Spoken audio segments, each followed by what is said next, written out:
আজকে আপনি জানেন দ্বিতীয় দিনের মতো পলিটিক্যাল পার্টি লিডারদের সাথে আমাদের চিফ অ্যাডভাইজার প্রফেসর মোহাম্মদ ইউনুসের মিটিং হয়। আজকের মিটিংয়ে ওনার সাথে তিনজন উপদেষ্টা ছিলেন। ফারুকে আজম সাহেব ছিলেন উপদেষ্টা liberation war affairs. AFM Khalid Hossain ছিলেন, উনি রিলিজিয়াস অ্যাফেয়ার্স উপদেষ্টা, এবং ইন্ডাস্ট্রিজ উপদেষ্টা আদিলুর রহমান খান ছিলেন।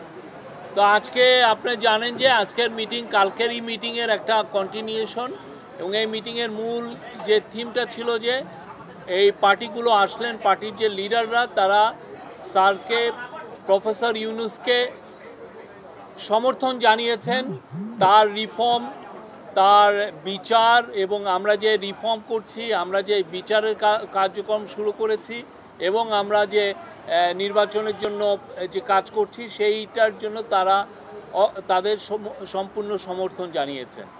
আর অ্যাট দ্য সেম টাইম তারা বলেছেন যে তারা আমাদের চিফ অ্যাডভাইজার এবং আমাদের যে ইন্টারিম গভর্নমেন্টের পাশে থাকবেন। এটা ছিল মূল মেসেজ। আর অনেকগুলো বিষয় নিয়ে কথা হয়েছে, ইলেকশন নিয়ে কথা হয়েছে, রিফর্মের প্রোগ্রেস নিয়ে কথা হয়েছে। ইলেকশন নিয়ে কেউ স্যার আবারও জানিয়েছেন যে তিনি ইলেকশন ডিসেম্বর থেকে জুনের মধ্যে করবেন, এবং 30শে জুনের ওই পারে যাবে না, ইলেকশনটা 30শে জুনের মধ্যে হবে, উনি আবারও জানিয়েছেন, এবং এতে সবাই সন্তোষ প্রকাশ করেছেন। এই ছিল আজকের মূল মিটিংয়ের খুবই আমি সংক্ষিপ্ত সার যদি বলি, এইটাই ছিল মিল। আর স্যার তার ভাষণে দুইটা গ্রুপের সাথে ইন্টারাকশনের সময় কিছু কথা বলেছেন।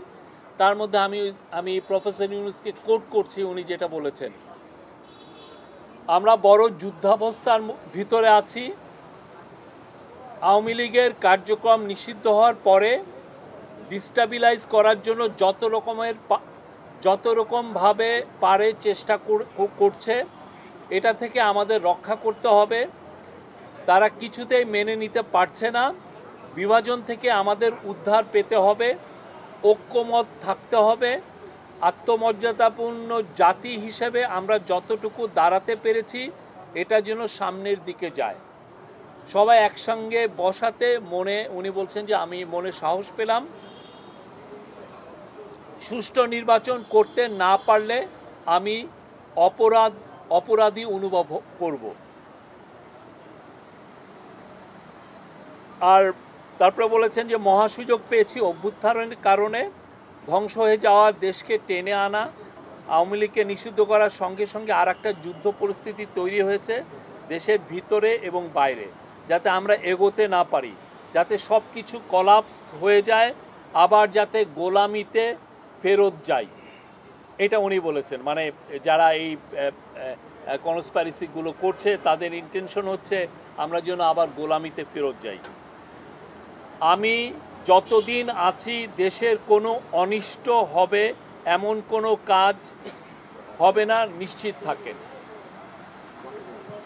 আমি যতদিন আছি দেশের কোনো অনিষ্ট হবে এমন কোনো কাজ আমাকে দিয়ে হবে না, নিশ্চিত থাকেন।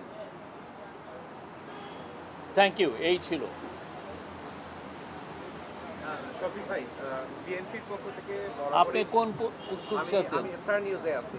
আচ্ছা বলেন, আপনার নাম কি? আমার নাম মাহাদি হাসান। আচ্ছা বলেন। বিএনপির পক্ষ থেকে বরাবরই কালকে বিএনপি নিয়ে কথা বলেছে, আজকে অন্য পার্টির গুলো বলে। অন্য পার্টির ইস্যুতে বারবার নির্বাচন প্রসঙ্গটা আসছে, এবং যেটা আপনিও বলেন এবং প্রধান উপদেষ্টা বারবার বলা হচ্ছে যে জুনের মধ্যেই নির্বাচনটা অনুষ্ঠিত হবে।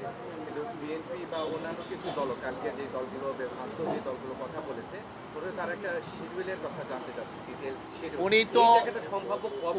উনি একটা ডেডলাইন দিয়েছেন, এবং আমি কালকেও বলেছি, আজকেও বলছি, বারবার বলছি, উনি এক কথার মানুষ। উনি বারবার বলেছেন যে জুন 30-এর পরে ইলেকশন যাবে না। আপনাকে ওনাকে ট্রাস্ট করতে হবে। এটা ডিসেম্বর থেকে জুন মাসের 30 তারিখ পর্যন্ত এর মধ্যে ইলেকশন হবে। ওই জুন মাসের 30 তারিখে জুলাই মাসের 1 তারিখে যাবে না। আপনি রোড ম্যাপ, এইটাই আপনাকে, ওইটা যখন সময় আসবে উনি রোড ম্যাপ বা যেটা শিডিউল সেটা ঘোষণা করবেন। আমরা তো এটা বারবার বলছি, একটা না, এটা নিয়ে কিন্তু আমরা দিনের পর দিন, মাসের পর মাস বলছি। আমি জানি না এটা কেন, এটা এমবিগুইটি আছে। ওনার এখানে তো কোনো এমবিগুইটি নাই। Any question?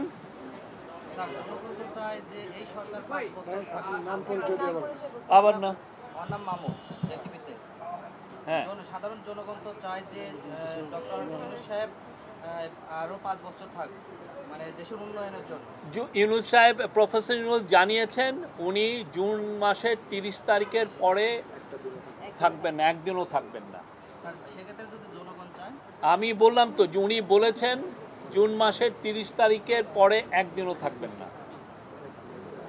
Any other question?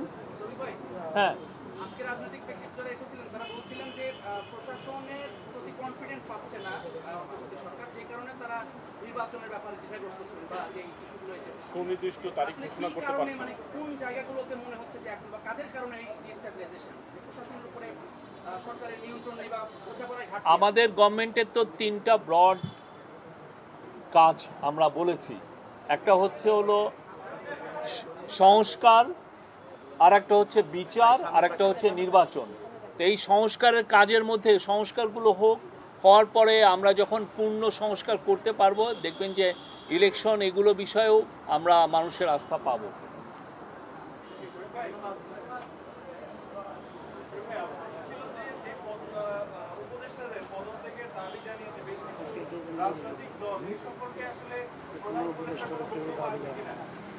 আজকে আমি আমার জানা মতে কেউ যে কোনো উপদেষ্টার পদত্যাগ চেয়েছেন আমরা এটা শুনি নাই।